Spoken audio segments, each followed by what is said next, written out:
जालना जिल्ह्यातील अंबड तालुक्यातील मौजे आवा अंतरवाला येथे एक अद्भुत आणि थरारक घटना घडली आहे. प्रसिद्ध कीर्तनकार हनुमान महाराज डांबे पैठणकर यांचे कीर्तन सुरू असताना अचानक अवकाळी पावसाने जोरदार हजेरी लावली. आकाशात काळे ढग दाटून आले आणि क्षणार्धात मुसळधार पावसाला सुरुवात झाली. पण यामुळे कीर्तनाचा रंग अजिबात फिका पडला नाही.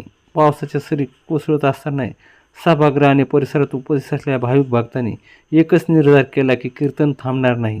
काही भक्तांनी घरातून कीर्तनाचा आस्वाद घेतला तर अनेकांनी भर पावसात भिजत प्रत्यक्ष ठिकाणी उपस्थित राहून हरिनामाचा गजर सुरू ठेवला.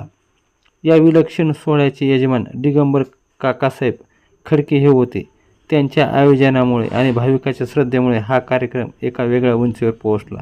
तर महाराजाचे स्वागत कल्याणकाका खडके यांनी केले. पावसाच्या साक्षीने रंगलेले हे कीर्तन गावकऱ्याच्या श्रद्धेचे आणि भक्तीचे जणू जिवंत साक्ष ठरले आहे. पाऊस आला तरी हरिनाम थांबत नाही असा संदेश देणारी घटना सध्या परिसरात चर्चेचा विषय ठरली आहे.